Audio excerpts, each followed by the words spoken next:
Joseph Kabila a 3 plans dans sa gibecière. Le premier, bon, déjà au départ, il n'a aucune intention de quitter le pouvoir. Et donc pour ça, il a déployé 3 stratégies, 3 plans. Le premier, c'était, je parle de ça au passé parce que je ne crois plus qu'il va oser le tenter, c'était le référendum. Là, sa mission était de tuer l'accord, de rendre donc la situation illisible et de venir avec le référendum. Mais on lui a dit, s'il est capable d'organiser un référendum, c'est qu'il peut organiser des élections, puisque les référendums sont quelque part des élections. Donc ça a battu son plan en brèche. Le deuxième, c'est la stratégie du chaos, celle qui consiste à jouer aux pompiers pyromanes.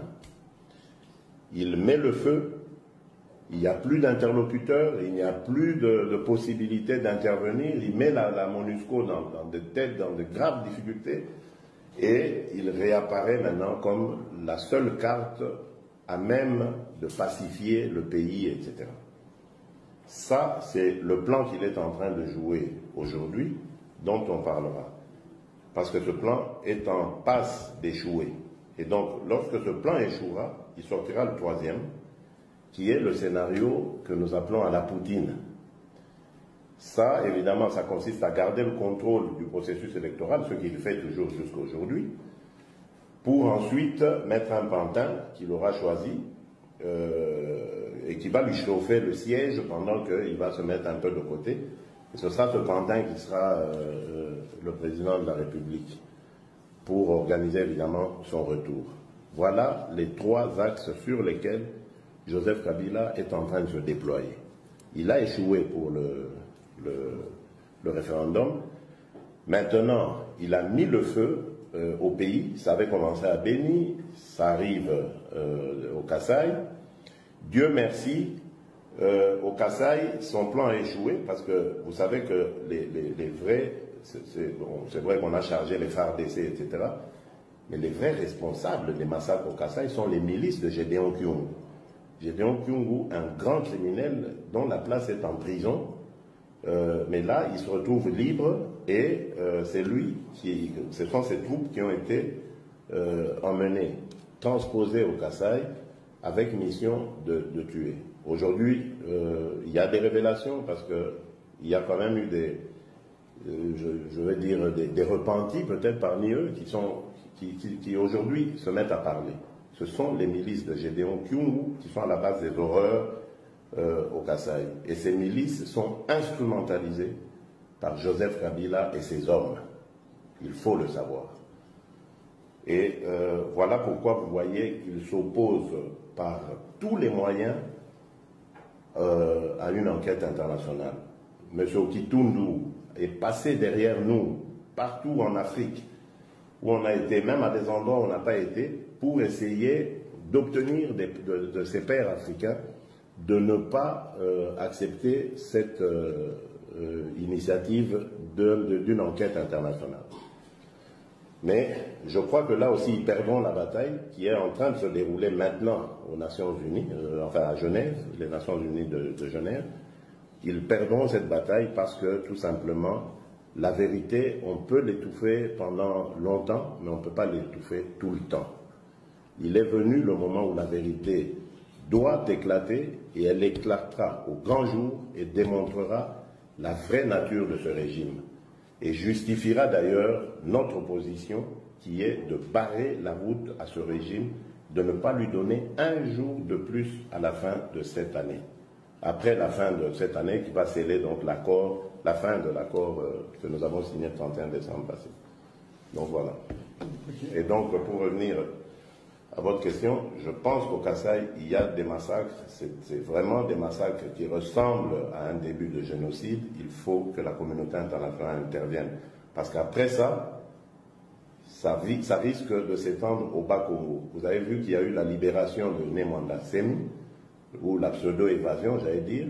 Et cette pseudo-évasion n'est en fait destinée qu'à aller instrumentaliser de nouveau la milice de ces gens-là, de ce monsieur, qui va encore commander.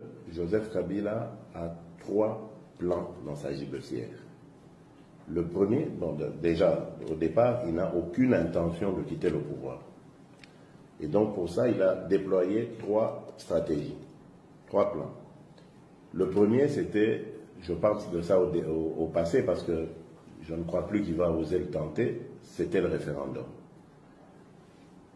Là, sa mission était de tuer l'accord, de rendre donc la situation illisible et de venir avec le référendum. Mais on lui a dit, s'il est capable d'organiser un référendum, c'est qu'il peut organiser des élections, puisque les référendums sont quelque part des élections. Donc ça a battu son plan en brèche.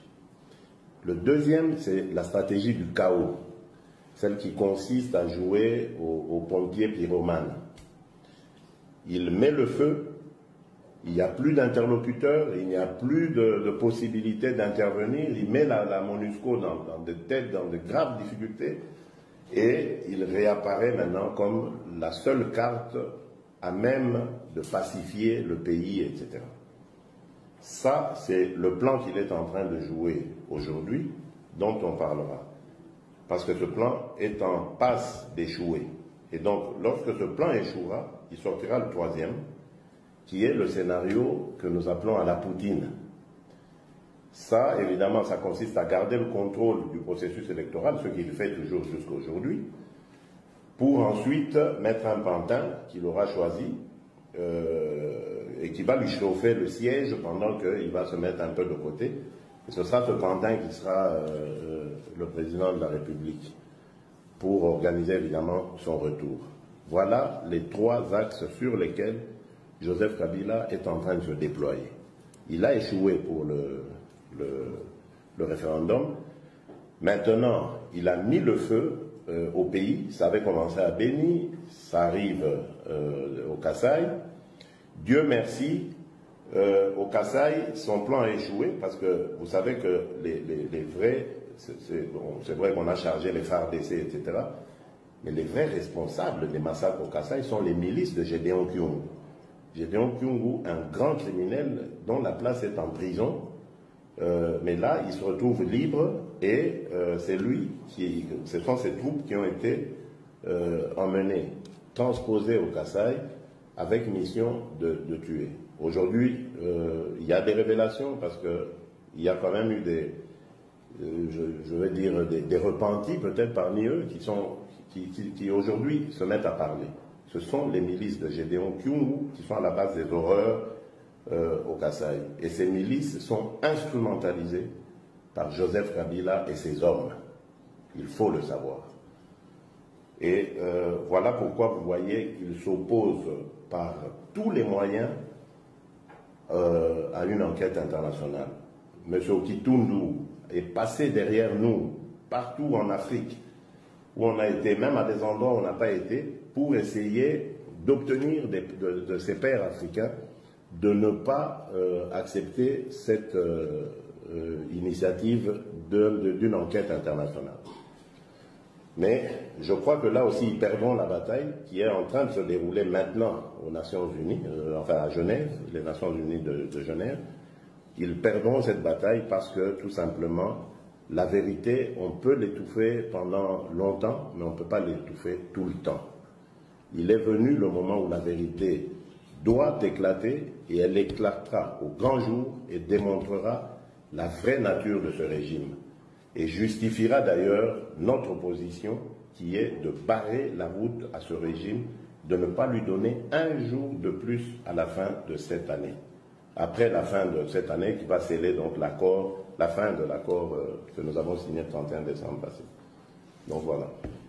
Et donc pour revenir à votre question, je pense qu'au Kasaï, il y a des massacres, c'est vraiment des massacres qui ressemblent à un début de génocide. Il faut que la communauté internationale intervienne.